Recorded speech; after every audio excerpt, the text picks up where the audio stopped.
Hello everyone, this is Natnarf signing back in, and welcome back to True Remembrance. Now we left off with the girl with so-called La, but a long-haired version.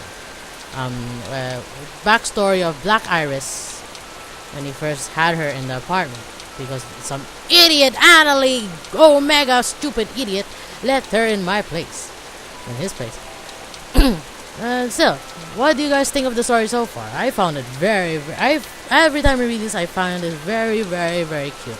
Very, how do you call this? Heartwarming. No matter what part of the story, I really loved it. I really love this story. I really do. Now that I have more time in the world, I can read it much more than I want to, and I really love it every time I reread it. So let's go back to the story. She started reading the book the moment we got into my apartment. No taking off shoes, no drying up. Well, to be more accurate, she made a good effort, but she was asleep within minutes. Probably tired out from all that walking. But man, did she sleep a lot. Annie came by that evening. He brought some pasta and vegetables in the bag with him. He obviously wanted me to make dinner for her. You want me to make pasta for you? Why don't you make it yourself? She wasn't at the church, so I thought she might be here. He said as he came to bedside and stroked the sleeping girl's cheek. Well, you creepy old man. I got on my chair, took the Annalie's bag, and went into the kitchen.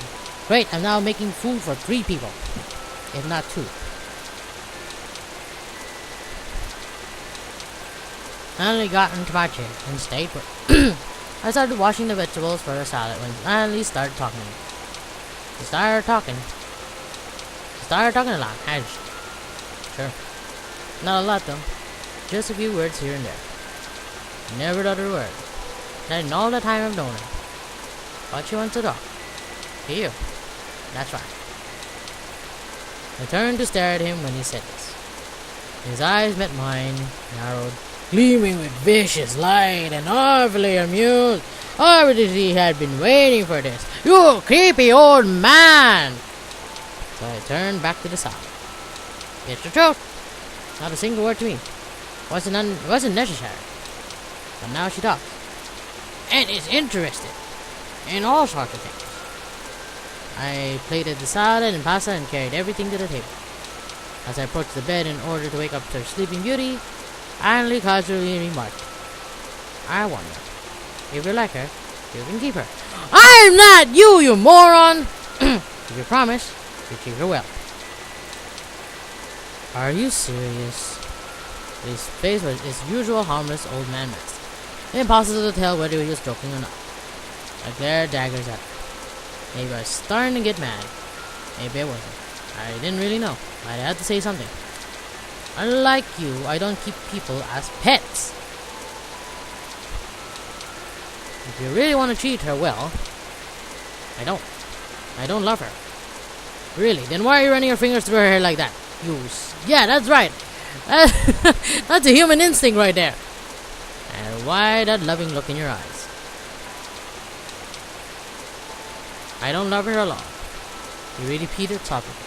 Except, for me, he sounded as if he were trying to convince himself of it more than anyone else. I had no idea what was going on in the mind of his.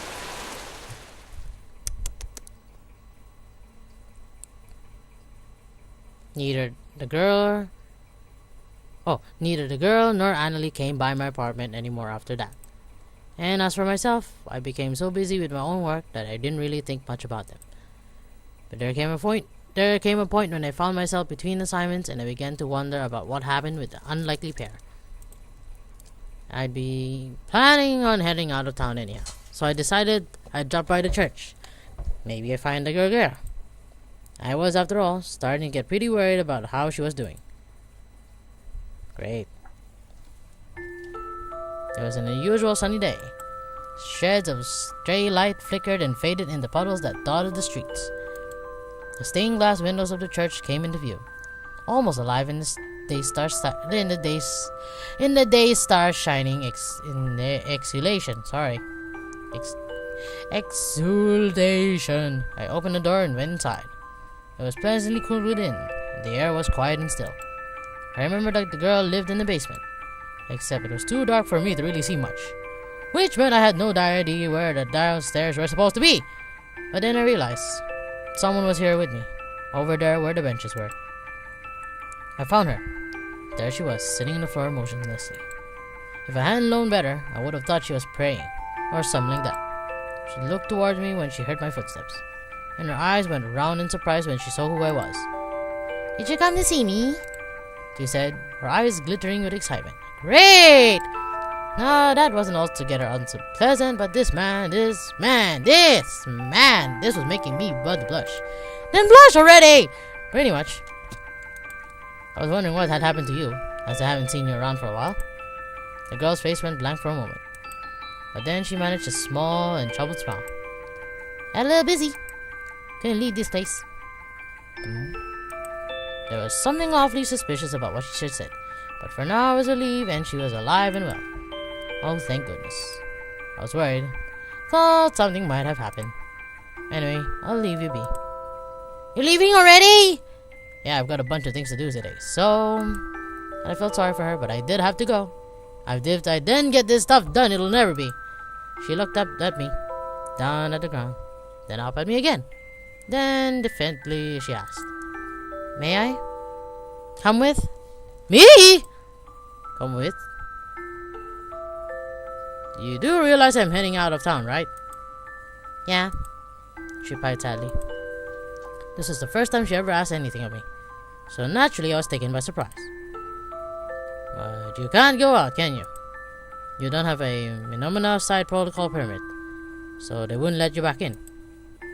"There's a tunnel underground. Pops used it when he used to slip out of town." "Wow." "Use the same route to come see me." "No problem if we take that." There was a strange expression in her eyes now. I had never seen it. Then I realized what it was. She was desperate. "Please. I really don't want to be here. Nothing but bad memories." "Very well then." I finally give in. "Okay, then you go ahead and use the tunnel. Wait for me on the other end. I'll meet you there." "Okay. Sorry about this." "Don't worry about it. Besides, I'd feel better if you came with me anyhow," I replied with a smile. She just stared at me. Obviously, she had no idea what I was talking about. Her eyes glittered in the dark. And the weird thing was, I was starting to feel better about today already. Great, we're having a little weird conversation here. I took the trolley to the first street, walked to the gate, and showed my ID and my leave authorization to the guard on duty. He looked through all my documents, nodded, and motioned for the gate to be open. Not even a monocle could come and go as he pleased. Not in this city. I'd gotten my leave authorized over that head shoes just yesterday, for instance. Sorry. Ooh, that's nice! I walked out of a small side gate. The walls of the city stood behind me. Wait, where is she? Wait, I need to drink.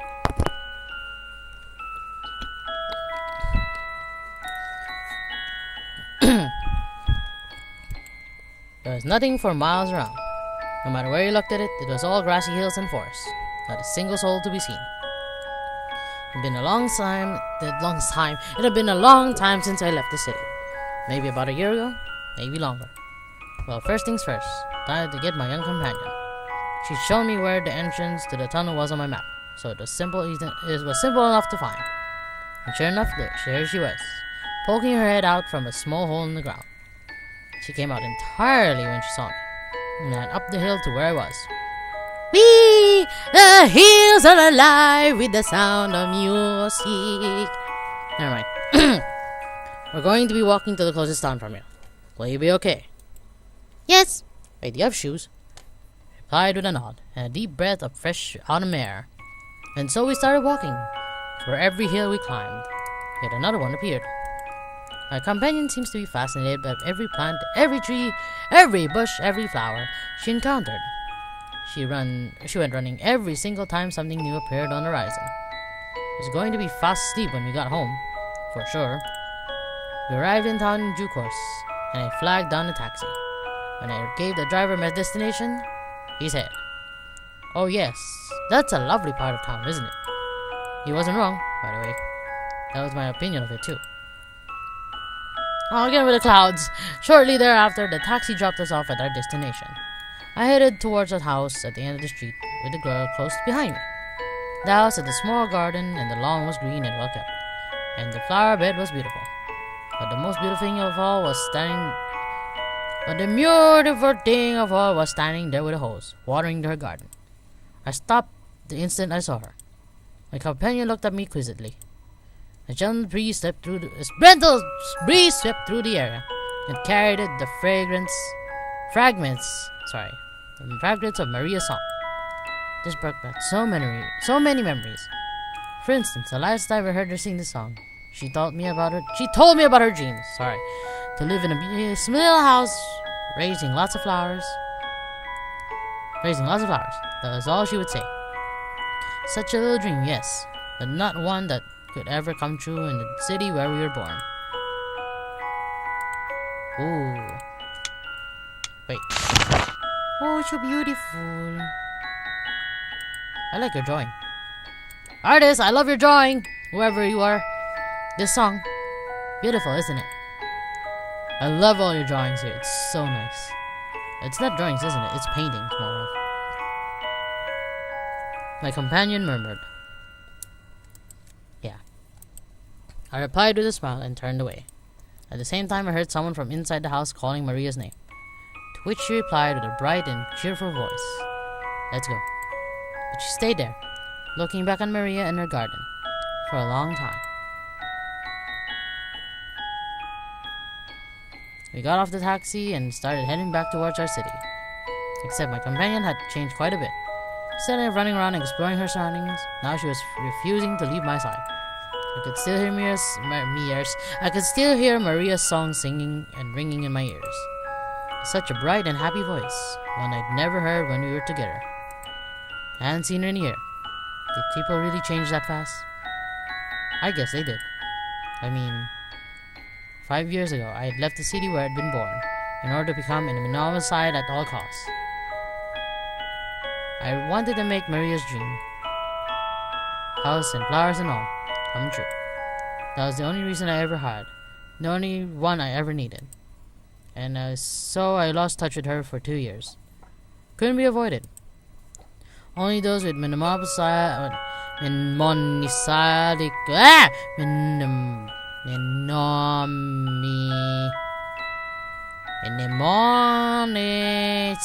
of potential were allowed within the confines of the academy. No one was allowed out until graduation, or wash out. The academy was an incredibly peaceful place. I never would have believed it. It was filled with friendly classmates and professors who showed much interest in you as a person. I had no use for any of that. I turned it all away. It was unfair of me to accept the kindness of others while Maria was left behind to struggle in the dark. Besides, more importantly, I had no idea what to do with the goodwill of others. It was a scary thing. Exactly. I feel that way too. So scary that I probably end up hurting a lot of people. And he didn't hear that Maria had undergone the monomicide protocol until it was too late. I just lived out my days as a student within these cloistered walls, without a care in the world. She never stopped crying, ever since the day you left. We had to be removed from her memory. Otherwise, she herself would have died. That was all Dexter would say to me when I asked him why he'd done it.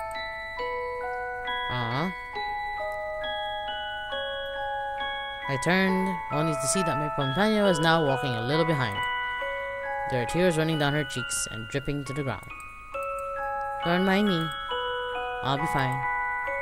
It's not me, see? I just have no control over this. These were the exact same words that Annalie was fond of using.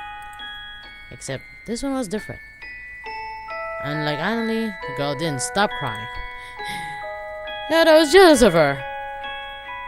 But she was doing exactly what I found myself unable to do when I lost Maria.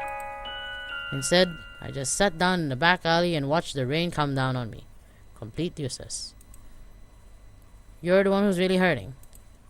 It's so unfair that I'm the one who's crying, right? Aw, she turned to smile and desperately dabbed her eyes, but that didn't stop the tears. In fact, it just made her look more forlorn than she was. Maybe. See, it's true. It hurts when you break up, or you're blamed, or you hate. But none of them hurt as much as being forgotten. I finished with a smile. How strange. I never thought I'd be able to talk about Maria with a smile on my face. Because every single time I thought about her, things got difficult. So difficult that I completely forgot how to smile. Aww. So I took my companion's hand. She was crying so hard that she couldn't see ahead of her. Let her cry enough for both of us. I began to let her through the hills, back to our city. Yes, let her cry enough for both of us. The past of the past. It was never going to come back.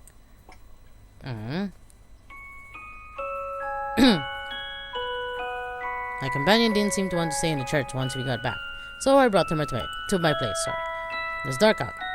The clouds hung threateningly low overhead. So we had dinner together, and then started raining together as per usual. It started raining right around then. I could hear the raindrops drumming on the roof. My companion listened attentively for a few seconds, and then she asked, "That song? It's so beautiful. What's it called?" "I don't know either." "I see," she replied with obvious disappointment. Not that I didn't know how she felt. "I want to sing it too. I've forgotten the words," she said with a weary smile. "I'm sorry. I've forgotten it as well. So why not just scat it? You know, with lines and such." "La? Why la?" "Huh? Well, see, it's pretty clean and it works well with singing." She blinked slowly. And then softly she started humming the melody as she remembered it. Her voice was so soft and gentle that the drumming of the rain threatened to drown out. Yet I heard every last strain. Her voice lost its certainty after a while, and it grew stronger and warmer as it listened. I could feel it embracing me, sinking into my every pore, filling me up inside. Hey, here's the danger. And as long as I was like this, I felt as if I could forget all the pain and the sorrow that I carried with me. There again. The dark city where I was born. The factories where people toiled and died. Dead-end streets and unmarked graves. Maria. Everything was vanishing within me. Vanishing? I bolted up from my chair. She stopped singing that instant and looked up at me with surprise. "You." My worst fears had come true. She had no idea what had just happened. So she just stared back at me innocently. And that filled me with burning pain. "I'm going out. I'll be right back," I said as I ran out the door. I was too impatient to even take my umbrella. I just sprinted out into the rain. With the shirt like that only, I took the trolley to First Street, to HQ, but Annalie was nowhere to be found. I came back to Fifth and ran to the church. Again with an angry face! I was totally shocked by the time I saw the stained glass windows in the distance. Ran up the hill and burst into the church. Sure enough, there Annalie was, standing at the podium. It took him a long time, it seemed, to realize I was there. Finally, he turned to me and said, "My, won't do it all getting wet like that. Take care of yourself." "Girl, she's at your place again?" Annalie said with his usual dry composure. But I had no time or patience for his platitudes. "Just what is she? Answer me!" His face hardened as he felt silent. I continued to glare at him. I wasn't playing any of his games today. She tried to erase my memory just now. I don't think it was intentional. At least not on her part. So tell me, what are you just scheming on? Oh, great hell. What did she do? She sang a song, that's what. I see. A song. Annalie nodded. Seemed so satisfied. "You creepy old man." But I wasn't about to let him get away with it, so I asked. "She's a monomicide, isn't she?" A freaking Omega! Just like you. He stopped smiling that instant. For a while, he did nothing. In the end, he nodded curtly. Correct. That's why I'm raising him. To what end, you idiot? What the hell is an Omega, anyway? Impressive.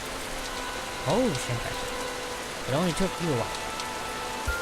3 years to ask that question. I've been waiting. Well, what the heck? But you already know now, don't you? I continued to glare at him, and he just brushed it off. His smile twisted a bit. Obviously, he was enjoying himself. Well, you creepy old man, you pedophile.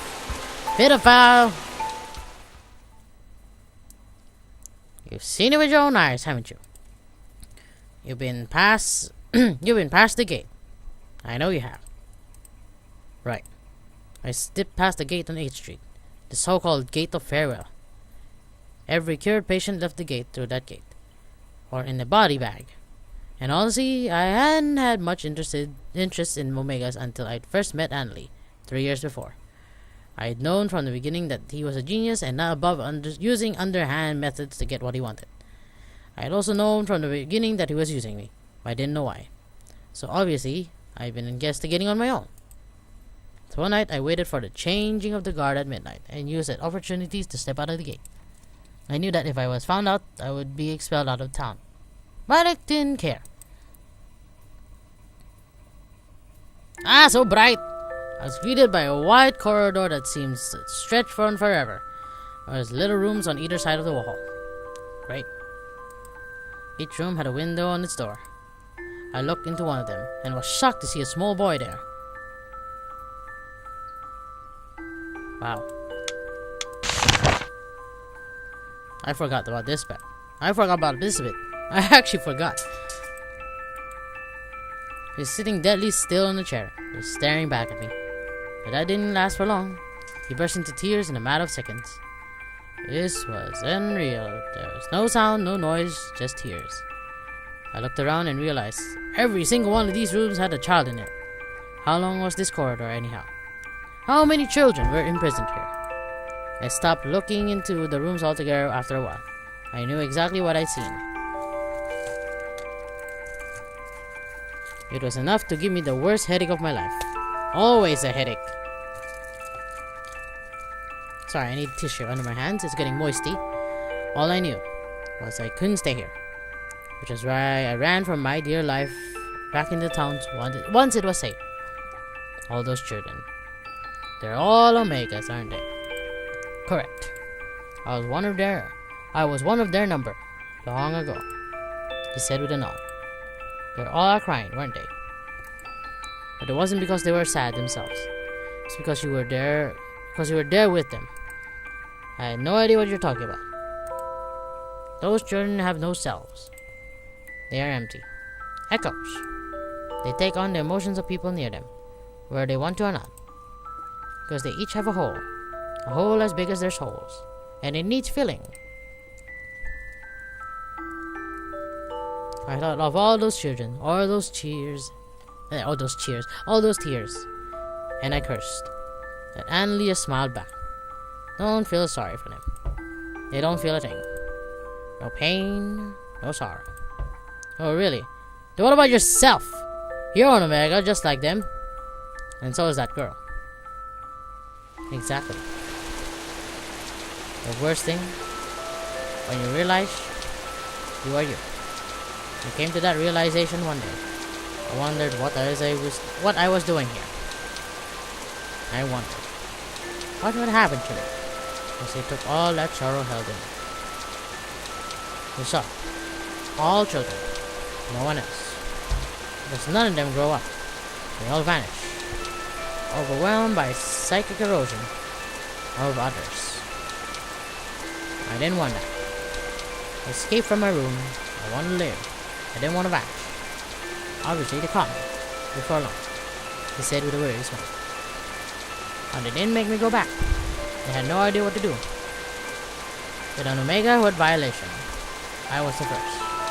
That's my nickname. I know that. So they let me out. made me a researcher and professor of immunology. Blah, blah, blah, blah. He sighed deeply. He looked like he gained a few wrinkles. Just telling me this story. Now his hands were gripping the podium in order to support his weight. Then he opened his mouth again. But the psychic corrosion inside me never vanished, not even afterwards. I'd have been fine if they were really mine. Those were all someone else's. People I'd never seen before. What was I supposed to do then? That's why I started looking for pure Omega that nobody had ever found yet. And I found her. She's young. Too young. And take my psychic corrosion. Yeah. But that's fine. So, you plan to force your frickin' psychic corrosion onto her shoulders. These memories aren't mine. And they're heavy. Too heavy. So heavy I can't stand anymore. You planned this from the start, from the very beginning, you sick old man. I told you, didn't I? I had use for her. Yep. He's still sick. Anli was smiling. I watched him for a while, and then my hand actually went to my pocket. I wanted to punch him in the face. Out came the gun that Anli had given to me 3 years ago. What the hell? I pointed it at him, and he nodded at me gently. Whoa! This is scary face. I don't remember ever seeing this picture. As I said, that's fine. She'll cry. And cry. And no end of tears. If I give my memories to her. I won't let her. I have no intention of stopping, you know. Then why did you give me this gun? For a moment, Annalie couldn't find the words to say. But it didn't take long for him to recover. And before. I made a little wager. Would you take my vein first, or would she? Don't you see? I didn't care which one it is. All the same to me, and equally painfully for you. I bit my lip and steadied the gun. You're the first. The first person I ever asked of anything. No, there's another, but I didn't think that way. Too bad. Probably the uncooperative student that he'd once told me about. He told me he had a philosophical He told me that he had a philosophical objection to a healthy person just lying down and dying. He hated a dog, heart and soul, and so he could never kill him. But you know how to handle that, I hope. And he sneered. What the? Any trace of any smile had now disappeared from his face. Now all that was left was a grim and austere determination. It was almost majestic. You feel like God. So, Kagari? The moment I realized there's no way I'd be able to talk him out of this. So I said, tell her, just once. That you love her. You can do that. You should do that. I averted my eyes. I felt like I felt some hurricane. Felt like I could face anything except for this. Anli didn't move a muscle. Just took it. Straight the gun and into my heart. It was startlingly clear. It was startlingly clear. His stare. So clear that it burned. I made ready to pull the trigger. That'd be so easy. Just one pull and I found I didn't have the strength or the heart to do that. The gun felt so heavy in my hands. It was the weight of the world. I couldn't hold on to it. I let it fall to the ground. The gun skittled for a long time. It sailed right past Annie and disappeared into the crack in the floor. Okay, now I know. I will not kill you. It wasn't of that. It wasn't as if the girl was going to turn Annie down. No, she'd keep taking his pain away, even if she was burdened with all the psychic corrosion in the world. I had no idea what to do anymore, and that was just as well, because there was nothing I could do anymore. I stumbled out of the church, step by step. I could feel the Alpha of Omega's eyes on me the entire time. He seemed so sad. It was raining harder than ever now. I just kept walking through town. I felt numb to everything around me. I thought maybe some brilliant idea would occur to me if I just did this. Talk about stupid. Exactly. But no matter how much I brainstormed, my conclusion was always the same. There's nothing I can do. I couldn't help Anna. I couldn't help the girl. I wandered aimlessly for a long time. Eventually I was out of ideas. And I was there to finish. I stumbled back to my apartment. It took more effort than I'd ever imagined to climb these steps. Those steps, and then to unlock the door. And the black guys are inside. The girl was nowhere to be found. But I was in no condition to be thinking about that now. I collapsed onto my bed. Water ran off my hair and entered my eyes. So I brushed it off gloomily. I fell asleep in a matter of minutes.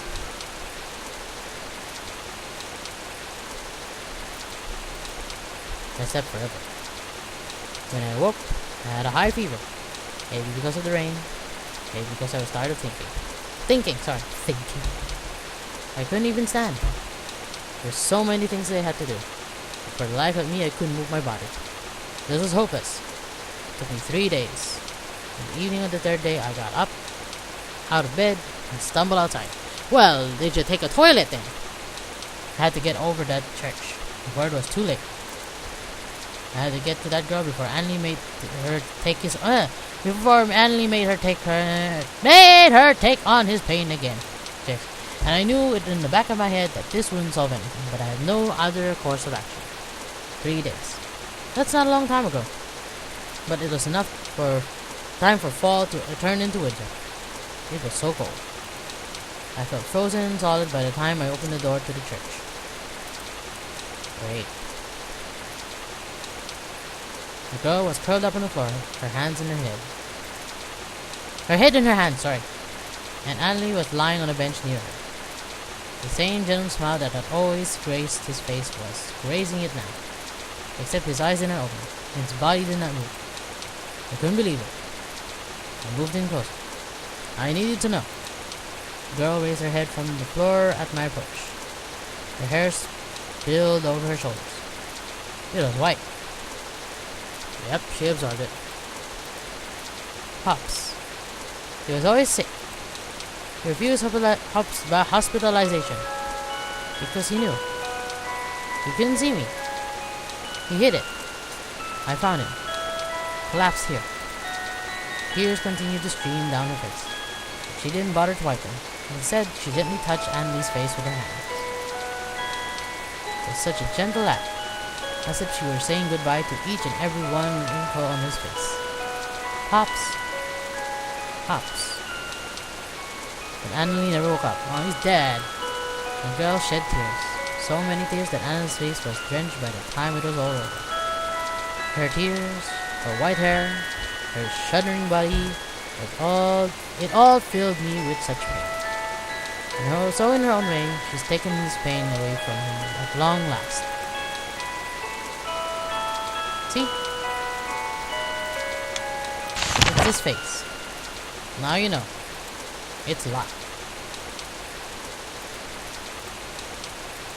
But at this rate, she was going to cry forever, until she too disappeared. The realization chilled me to my bones.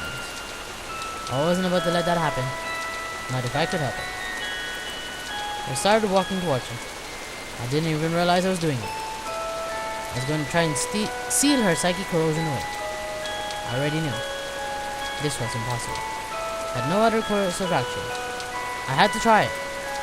She looked at me and then, with such determination and rage that I took a step back. And she cried out, "Go away from me!" Okay, never mind.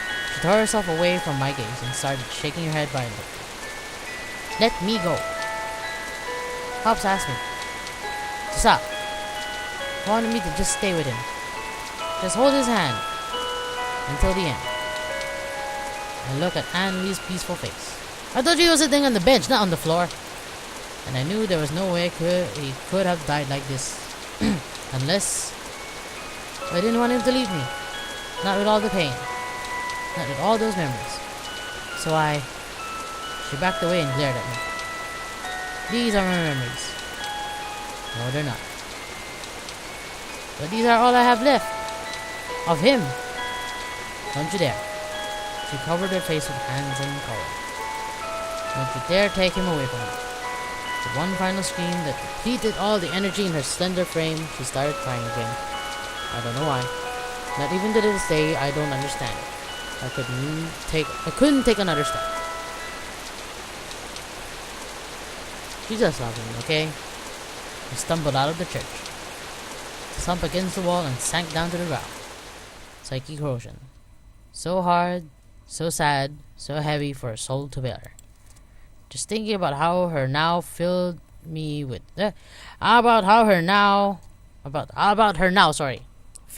so much pain that I found it hard to believe. So this was why Maria had chosen to forget. Forget it all. I looked up. It was raining and snowing. Winter had truly come. The city would be enveloped in white soon enough. Was it really true what they said? Did it really get easier if you just forget?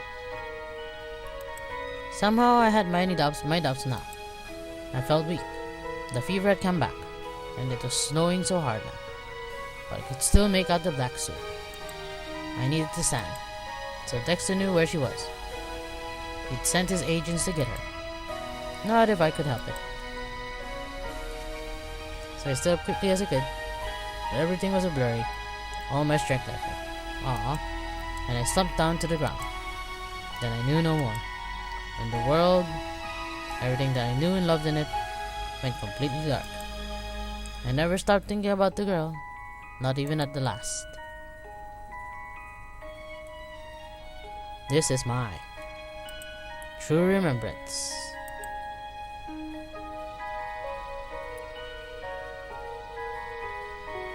Epilogue. True Remembrance.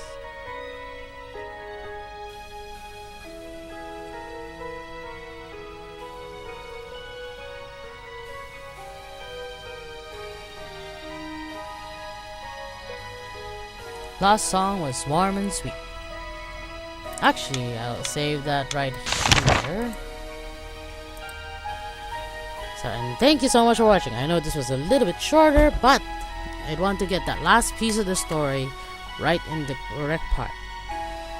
Because what kind of story is it if it's not the last? So thank you so much for watching, and if you enjoyed it and you want to see more or want to watch it soon, the rest of it, just simply wave your wand like a sorcerer, hit the like button and subscribe button, to hit the watch button, to hit the play button. I'm sorry, I'm still affected too.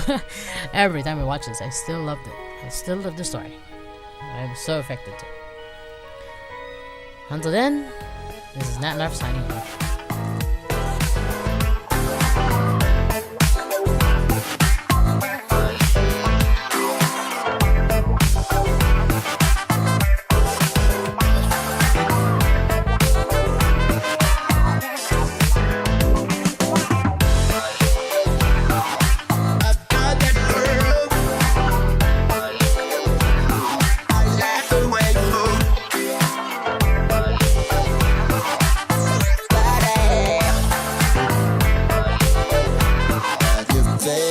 Remembrance.